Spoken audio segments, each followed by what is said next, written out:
Welcome to another edition of Creative Current. I'm your host for this week, Ezrah Jean Black. I am the staff writer for Artillery Magazine and freelance for a number of other publications on and offline.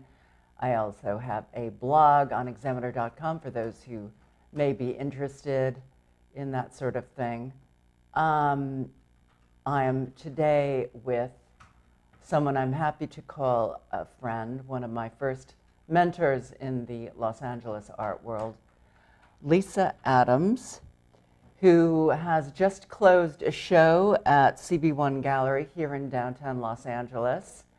Welcome, Lisa Adams, to Creative Current. And why don't we start by talking a little bit about the show at CB1? The show at CB1 is a group of work that I began working on approximately 1 year ago. I never really set aside a time where I decide this is what I'm going to be working on and these are the elements I'll be working with and here's the territory I'm going to cover, but rather sort of allowing each piece to lead to the next piece. There's a total of 10 works, 10 paintings in the show. And the very first painting that I started with is called Made in USA. And that is a painting of two trees which have these sort of gouge marks in them of hearts and initials that are quite easy to find in any natural environment that is adjunct to an urban area. So, for example, a lot of the images of these trees I took up at Lake Gregory, which is near Lake Arrowhead, I think. And there were just literally thousands of these beechwood trees that were gouged with initials and hearts and swastikas and you name it. What's interesting to me about that idea is the fact that it's a kind of a mark making, and it's a very aggressive mark making that is a specific kind of interaction between humans and the natural world. And it's that sort of interface that I'm most interested in the work. So that was the very first painting that I made, and I was very clear about that particular work just because I'd seen thousands of these trees, and I thought this is pretty peculiar, and I had used that sort of gouging mark making in another painting as well. Then that painting led to the next painting, which is this kind of like a still life, I guess you'd call it. And a lot of my work has this sort of still life composition to it, even though it's actually a landscape, or it's some sort of hybrid between the two. This particular painting is called Sonderangebot, which in German means like a sale, like a special offering. You see it kind of written in store windows. And in this particular painting, you see these sort of tethered lines that sort of are holding down this vase. And they have little flags on them like you might have seen sort of old school in car parking lots where they would have, car sales lots where they would have a special and they'd have all those flickering flags. So that's a little bit where that image was coming from. But throughout throughout the entire show, one of the things that I've noticed is how much attention I give to the idea of composition, and how much the work is really rooted in the formal elements of color and composition, scale. And the next painting is kind of one of these hybrids between a landscape and sort of a still life. So you see this thing that looks sort of like a strange landscape with almost croquet kind of arches. The wickets. The wickets, yeah. And then you see this dead bird. And that dead bird was actually a bird that I found out in the courtyard at the Santa Fe Art Colony that I used to work from as a model. But it has this kind of idea of it being at once a landscape but also being a sort of still life element. Yeah, and then this painting I would say is, I would consider to be one of the most active kind of paintings with the most movement in it. The flower sort of image, that red thing, I painted with my fingers.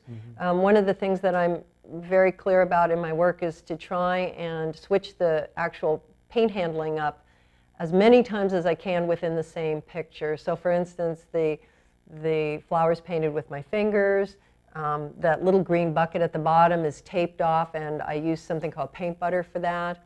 I use rollers to make some of the atmospheres, the kind of abstract looking atmospheres. And then of course, every once in a while I put in this spray can touch. So it's almost like taking a nice picture or a perfect picture or a pretty picture and defacing it in some sort of aesthetic way. So those are some of the things that I'm interested in, as well as the idea that you have something that's quite beautiful and then you have something else where you're actually subtracting from that. And really, it's not being interested specifically in beauty and then non-beauty as much as it is that dichotomy and sort of embracing both of those things. For some of the birds, it's a little difficult because a lot of times I select a bird based on its formal properties of color, shape, size, design. And for that, you know, you would need about $10,000 worth of camera equipment, which I don't have. So I will find some images online that I use for some of the birds. But this one in particular, I took a snapshot myself at Echo Park Lake. This is Cormorant. And I took this before they started dredging the lake to clean it up. So there was quite a large population of cormorants there. Cormorant I first was introduced to when I was living in Japan on residency, and I lived in the country. I lived about 20 minutes north of Nagoya. And I lived right on the Nagara River, and there were a lot of cormorants that they still used in the traditional Japanese manner of they're fishing birds. So they have a tight collar on them and a leash. They send them out to fish. They come back and they sort of choke up these fish. So the birds do the fishing for them. And, you know, this is one of those birds, the cormorant. So I found that pretty interesting, but what I found most interesting was the actual image of the bird being shot sort of from a worm's eye view. So I'm actually looking up at the bird, who's up pretty high.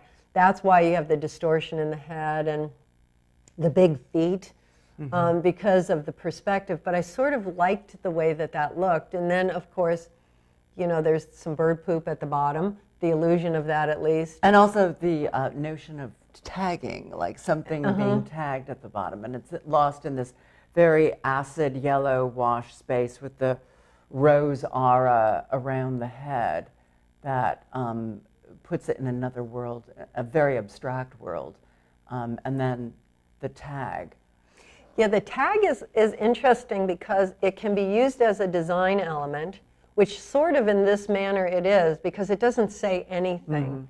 It can be used as a design element, but it also can be used as a kind of defacement.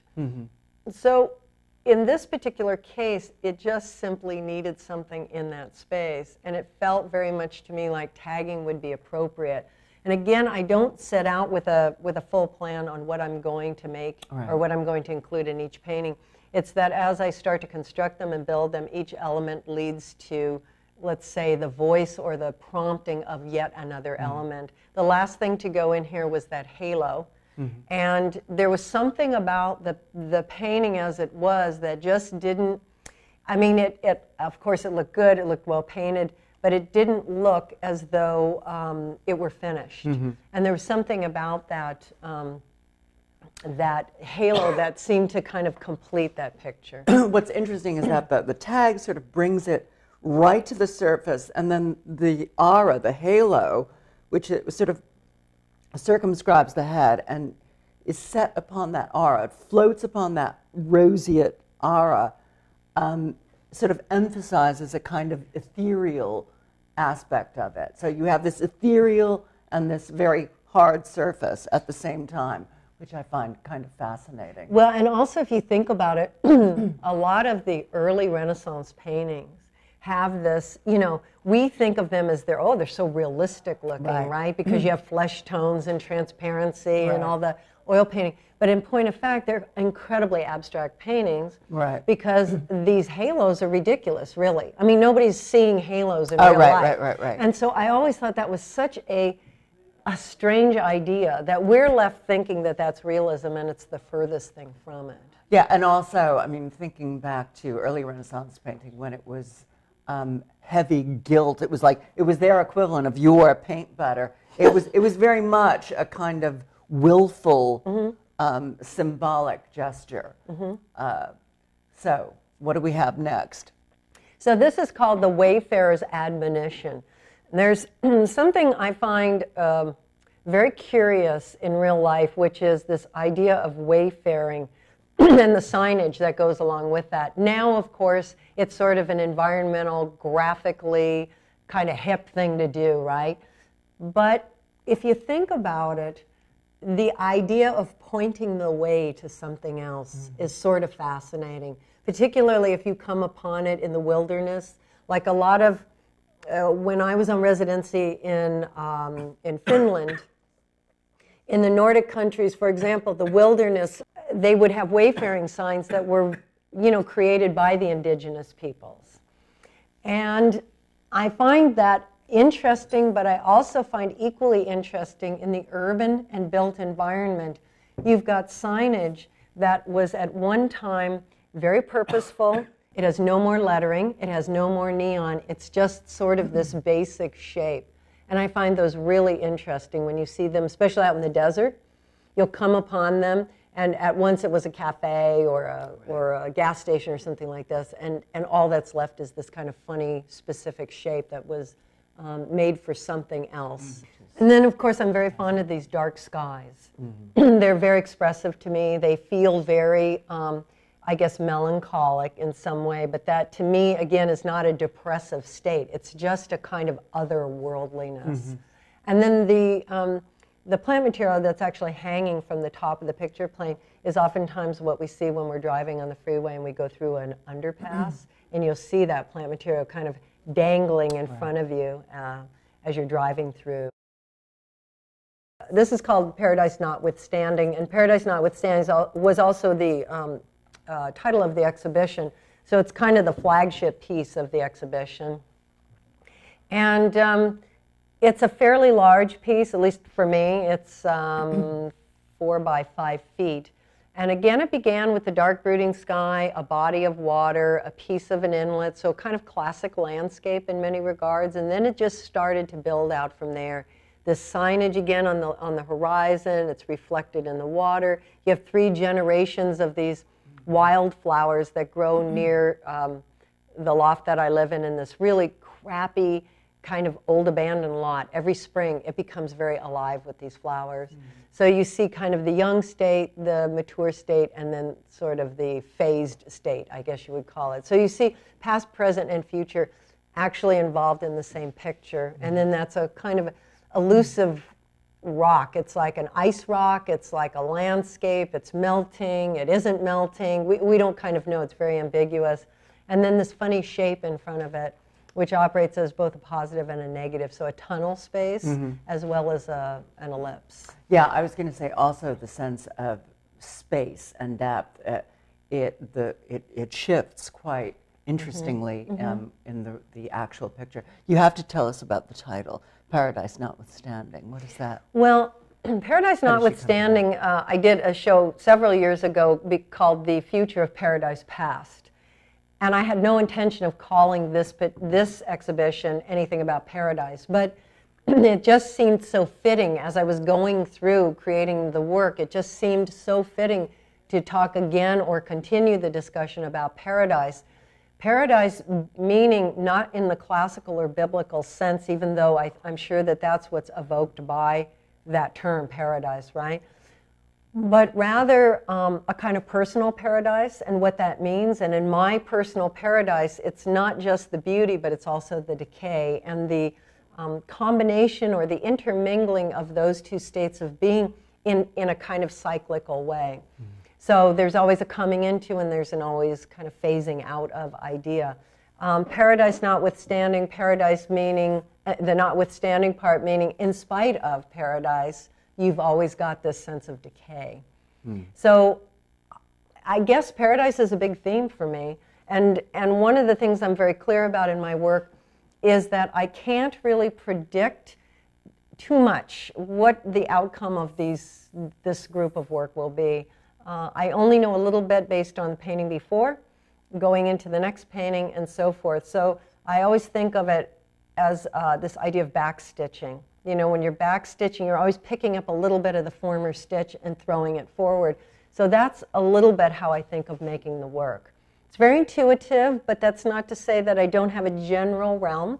You know, built environment, natural environment, interface between the two. That's kind of an area that interests me. But how that plays out, I'm never real specific about.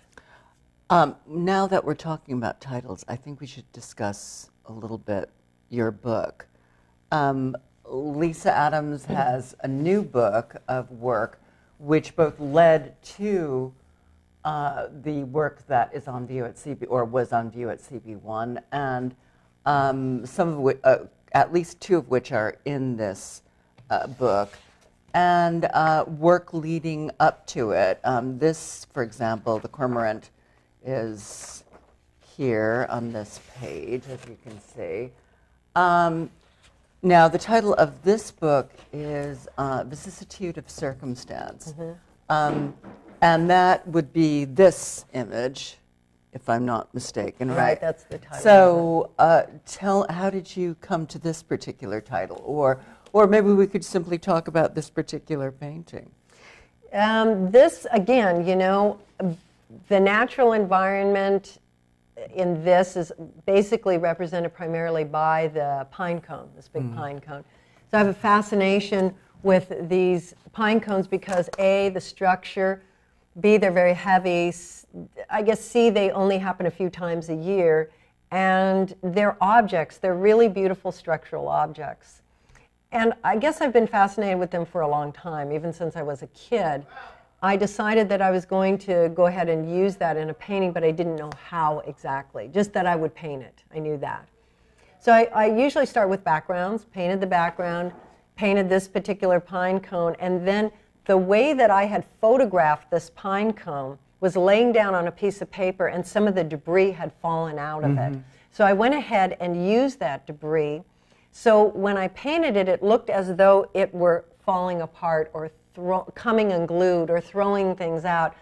There's something about that idea of things sort of coming unglued and unraveling that seems, at least in my life, to be a very true state of coming and going. So that's how I arrived at this, which then led me to using that image of this bird sort of either flapping or tentatively trying to clutch on, or, you know, so there's a narrative. There's a very active narrative going on in this particular painting. Oh, yeah. I mean, well, you know, it's inherently this kind of regenerative image, an image of regeneration, but at the same time you have this almost a kind of desperation here embodied in the bird, all of which all lost against this sort of hazy grid, abstract grid in the background, and then overlaid with another skein of, I don't know what you would call it. I mean, it's almost like these little cocoon shapes that are growing over it, that are obscuring it. And so it again is one of these images that I find almost emblematic. You really put it all in here. Right, it kind of the idea that something actually is growing out of this situation that gives us a clue maybe to what the next piece of this will be. So you're always in this interrupted state of things coming and going, and you don't know which way it's going, or it's going in both directions at the same time. So it's a kind of ambiguity that I feel comfortable with, that for me feels representative of real life. I work primarily in oil paint, but as an adjunct to my practice, I also work in gouache. The difference is vast, really based on scale, because the gouache are quite small and very intimate work, so it takes an enormous amount of focus to get these teeny tiny details in there. But what's kind of interesting about the gouaches is that they have the same kind of qualities and punch that the oil paintings do, which is a kind of abstract background, some representation, and more abstraction. So it's almost like the representation is sandwiched between these two areas of abstraction. And I think that comes from having worked in an abstract manner for over a decade. And that is sort of the crash course in formalism, color composition and scale. And having learned to express myself without any representation at all made me very fluent in that world. So I was able to then come in and put representational images with that, kind of sandwich them between the two, and actually have two fluent languages going at the same time, which I feel very comfortable with, you know. You want to talk about a little bit more about the bird imagery in your work? Well, the bird imagery kind of comes and goes. The first birds were from Finland. I was living there on residency. I was on a small island in the archipelago off of the coast of Helsinki, and the island was called Suomenlinna. And it was a natural environment. It had been a fortress island, but it was completely overgrown. My studio was there on the island, so every day I would look out into the world and see things like birds and clover and grass, and I was there during the summer and the fall months. So whenever I would do a residency, which I've done I think maybe 5 or 6 of them now, I would always make it a point to sort of imbibe the environment or the culture that I was involved with at that time. So when I would look out into the natural environment, I would see birds and other things that I would start to bring into my work. And that's the first time the birds appeared. So that was about 1999. They were strange birds. They had no eyes. They had no mouths that opened. They were kind of abstractions of birds. And as I began using them, they became more and more representational. So they come in and they leave. I mean, if I were forced to give a metaphor to them, I would say that they were a representation somehow of freedom. But I think for me, what's more important is less that metaphor and more the idea that with the birds, what you see is not necessarily what you get. And what that means is after watching birds for some time, you see that they are at once these delicate, fragile creatures who have the capacity of being airborne and so forth, but at the same time, they're actually very aggressive and they're very homogeneous. So this old adage of birds of a feather flock together is very, very true. They don't allow other populations to come in and mix with them. And they're really aggressive little creatures. So that to me was very arresting, that what I saw, what I had imagined, was not at all what was going on. So that for me is a more salient point actually about the use of birds, is that what it at first appears is not at all what's going on. Yeah, I mean, I can see that just observing the crows and the jaybirds in my front yard, my God. But tell us also now about the use of foliage and the use of filigree. Morning glories are an interesting flower because they sort of grow anywhere under any conditions, and they're very aggressive again. The only thing that saves them, I think, from being completely obliterated by people is the fact that they are very beautiful. When they bloom, they're very beautiful. You'll see them oftentimes crawling up telephone wires, telephone poles, and that's a little bit what you see here. They're kind of weaving in and out of these tie-downs. The tie-downs are kind of a theme that I have. They're supportive at one time. In one point, they're supportive, but they're also very restrictive. So this was a dead tree. I think it was a Chinese elm, and it had been potted, obviously, and the pot had been broken away, and I found it in the parking lot at the Colony. And it really was compelling to me. It was totally dead, but it had retained that pot shape. So I decided to paint that. I painted that. I waited a while to see what else would happen. These tie-downs sort of came in, and then started this, to me, what is very realistic, the growth of these morning glories. And it's a way of sort of imbuing the painting with beauty and life. It's very kind of advancing life coming out of nothing, but it's the combination of those two, which you often see in places like heavy urban areas like downtown, you often see all this concrete, and then bubbling out of the concrete is a little palm or something like that, a little palm tree. Yeah. And that's a fascinating thing, that you imagine the rage to live is so enormous that that thing can grow anywhere, bust through the asphalt or whatever, Or just seeing, again, this tortured image, I think of like roots coming through a sidewalk. This image is the most recent image that I completed for the exhibition. I'm now already painting again for the next exhibition. Right. But this is the last completed painting for the work I had at CB1. And it is titled The Bellwether Exchange. So originally that brown platform had been more signage that I took into Photoshop, and I skewed the perspective. I often compose in Photoshop, and sometimes I do work with a kind of distortion or a warp. Again, I don't plan going in exactly what I'm going to do, but in this case I had a vision of this dirt platform where things would grow. So it's suspended on these tiny little poles, one on the left, one on the right. It looks like it's suspended above what could be seen almost as a fence, that orange fence-like structure. Right. And on top of it is, in fact, growing some grasses with little flowers and this dome. So the dome is a really interesting idea for me because of things like biosphere, the idea that that somehow humans can barrier themselves off from this hostile world and still have a complete, system, ecosystem, and otherwise inside of one of these protected areas. The idea of the external reality and the internal reality. So that was really an interesting idea for me to work with, but again, it came from the formal structure of just this dome.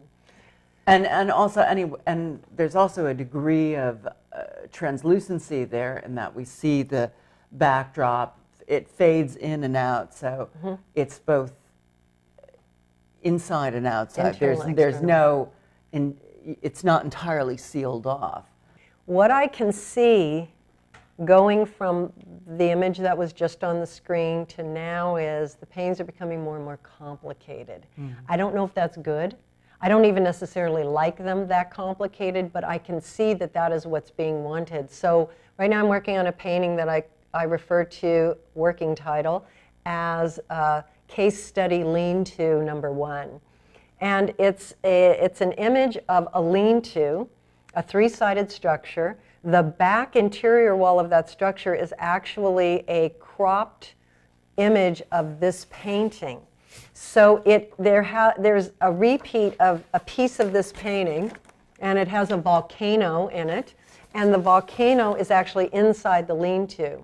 Growing through the lean-to is a tree, and in the sky is a giant wheel of fortune.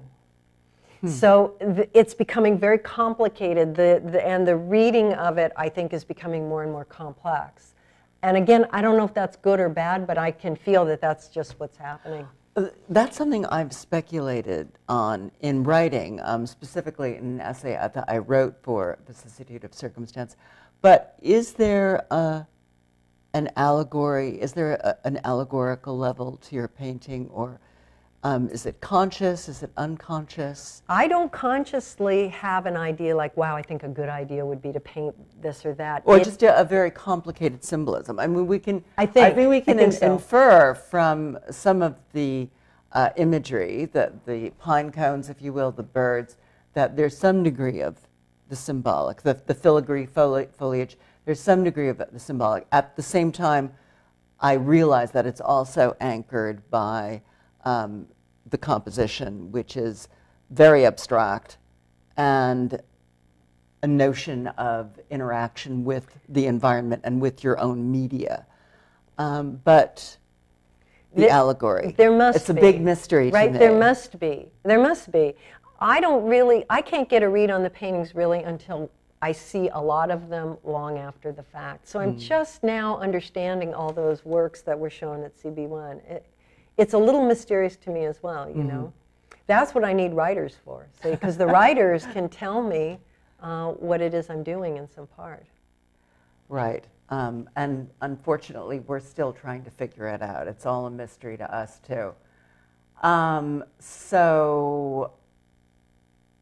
think it's time for us to wrap this up. I just want to remind people that the Vicissitude of Circumstance is available in probably a lot of different art and museum bookstores, as well as Amazon.com online, and I'm sure all booksellers of quality.